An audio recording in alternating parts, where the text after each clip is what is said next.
This video overviews the Florida Teacher Certification Examinations, or FTCE Middle Grades English 5 through 9. Together we'll discuss three things: what content will be covered on the test and how to study for it, the most likely concepts or themes you'll see on the exam, and we're going to end with a few practice questions. For our full study guide, click the link right here or the one in the description. More information about that at the end of this video. The FTCE Middle Grades English 5 through 9 exam is made up of approximately 60 questions and broken down into 6 skills or competencies. In this video, we'll discuss key concepts in each competency. Then we'll test your new knowledge with a series of practice questions. First, we have Competency I, characteristics of middle school students. Here you'll be tested on evidence-based practices for differentiating English instruction based on student needs. These skills can make or break an English class. For example, I used to write essays on cats, but writing them on paper is so much easier. One major concept here is differentiation. Differentiation requires a strong understanding of the student's academic and personal needs. Students of all skill and ability levels require differentiation, not just students who have not mastered a topic. Consider the following populations of students: students with limited prior experiences with literacy, students with exceptional needs, English learners, students who are experiencing difficulty outside of school, students who are performing above grade level, and students who are gifted and talented. When it comes to planning for differentiation, consider the following components of a lesson. Topic-related background knowledge. Is the student lacking necessary prior knowledge about the subject matter or vocabulary that is limiting comprehension or mastery? Pacing. Does the student require additional instruction time to master a skill? Are you spending too much time reviewing when a student is ready to move on? Complexity. Can the skill or content be broken down into more simple components? Can it be extended into more complex concepts? Scaffolding. How does this content relate to the skills and content that have come before and will come after? What lower level gaps could be preventing the student from mastering the current skill? With that, I say we switch to our next competency. Remember, if you want more detail into each competency, 240 Study Guide has you covered. Now on to Competency II, evidence-based practices. This skill is about best practices for the instruction of English language learners. And just like books on time travel, it's best to stay ahead of our time with digital technology. Digital technology plays a crucial role in today's classroom. By integrating tech into the curriculum, teachers can enhance students' understanding of the subject material while also improving students' technology skills. Here are some key digital technology tools and what they're used for. Many word processing and presentation programs are now collaborative, meaning files can be shared easily. This allows students to work on projects together as well as view and comment on each other's work. It is also now common for these programs to include tracking features so changes to the files are easily seen. Of course, physical products and assignments will always have their place. It's all about balance, so if you're a teacher who loves books, stay true to your shelf. Next up, Competency III, literary and informational texts. This skill is about analyzing the meanings of words and phrases, Greek and Latin roots, literary and rhetorical devices, and more. You know, no one ever explained a simile to me before. I can't tell you what that's like. I do, however, know a thing or two about figurative language. Figurative language refers to words and phrases that enhance a piece of writing, often by going beyond their literal meanings. Take a look. You can identify questions that ask you to work with figurative language with reference or purpose-driven phrases, like the phrase X most likely refers to. In line N, X refers to which of the following? The author uses the phrase X to convey, and the reference to the X serves the purpose of. Tip alert! In these instances, you'll need to start by identifying what type of figurative language is being used. If you need to interpret it, context matters. What message is the author trying to get across? It's often related to the main idea of the entire passage. Hey, another competency down. Let's keep this ball rolling. Figuratively, of course. Competency IV is all about communication skills. Here, you'll need to understand techniques for writing a personal or fictional narrative, expository text, and more, including standard English grammar, usage, and conventions. This skill is the reason why writers are always cold. Why? Because they're surrounded by drafts. Mark Twain said that the secret of getting ahead is getting started. The secret of getting started is breaking down your complex and overwhelming tasks into small, manageable tasks, and then starting on the first one. Like a lot of things, writing can be a complex process. The stages of the writing process are pre-writing, drafting, revising, editing, and publishing. In the pre-writing stage, writers determine the purpose and audience. This may be teacher-directed in the form of a writing prompt, based on student choice, or somewhere in between. Drafting is writing the paper. Here, the organization of the paper is determined. Revising is reviewing the draft and making adjustments to improve the content. This is the time to make sure the writing clearly addresses the purpose and audience.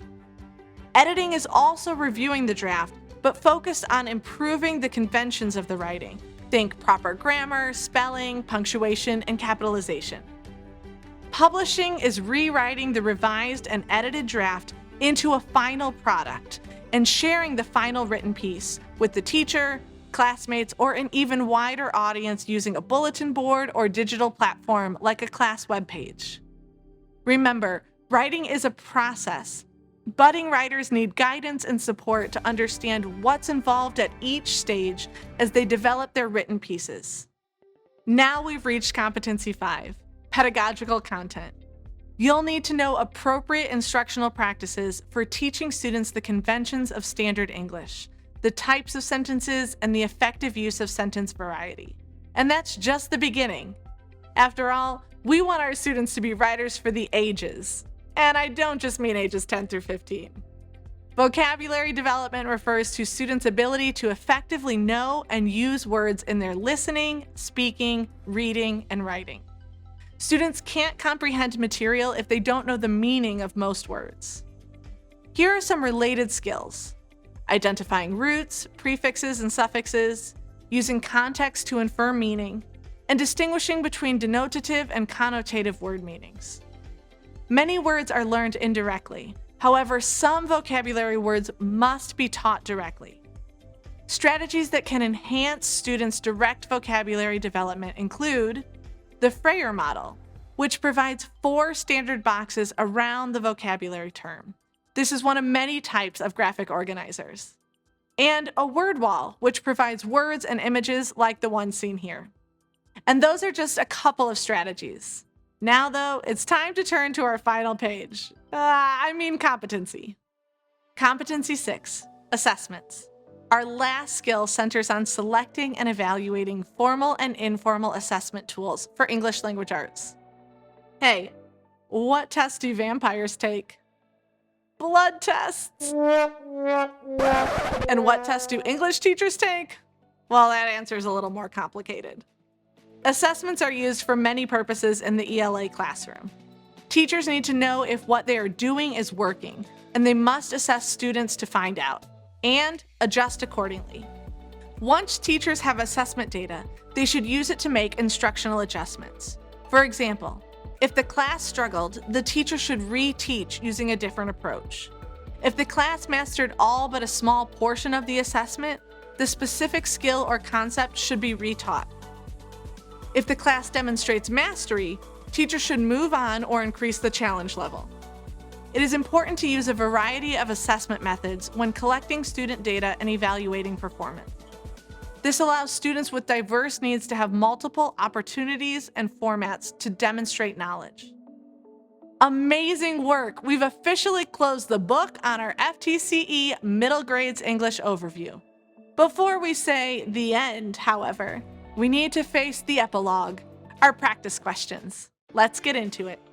While planning a vocabulary assignment for her 6th grade class, Ms. Williams is considering how to best differentiate teaching for her advanced learners. Which of the following would most likely not be an appropriate differentiation technique for these students? This one is tricky. All of these seem like appropriate differentiation techniques. However, one response only increases the time it takes for the high-achieving students to complete their assignment, not the difficulty. The correct answer is B. Next question. Technology is best utilized in the classroom when it can accomplish which of the following? In our Competency II overview, we discussed many options for integrating technology into the classroom. Only one of these answers applies to all of those methods. And the answer is B again. Technology is best used to enhance the learning objective of the lesson. Here's a long one. The word haunts in the first sentence most closely means what? Remember what I said about the importance of context? With that in mind, the correct answer has to be D. The porcupine's haunts are his habitat. Halfway there, you've got this. Which list below includes the steps in the writing process in the correct order? This question is a true test of your memory. Can you recall the steps? The correct answer is C. Moving on. Mr. Brand is wanting to promote the vocabulary development of his students. Which of the following strategies would best align with current research on promoting vocabulary development among students? Like we talked about, there are numerous ways to promote vocabulary development. With that in mind, which is the best answer? The correct choice is C. Introducing new vocabulary words in a variety of contexts and in instruction is the best way to promote vocabulary development among students. And finally, an 8th grade language arts teacher has administered an assessment on complex grammar concepts. While 60% of the class demonstrated mastery, 40% of the class did not understand the main concepts. Which of the following first steps should the teacher take based on the data? This one's all about differentiating. Which answer accounts for both the students who demonstrated mastery and the students who didn't? The correct answer is A. Look at that, you did it! After all is read and done, I hope you feel ready to master the FTCE Middle Grades English 5 through 9 exam. Congratulations on finishing the video. If you found it helpful, give it a like. There is still plenty more to learn. Did you know our study guide has hundreds of practice questions?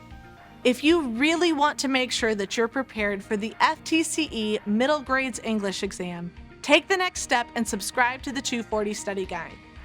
It has hours of videos so you can watch and/or listen while doing chores.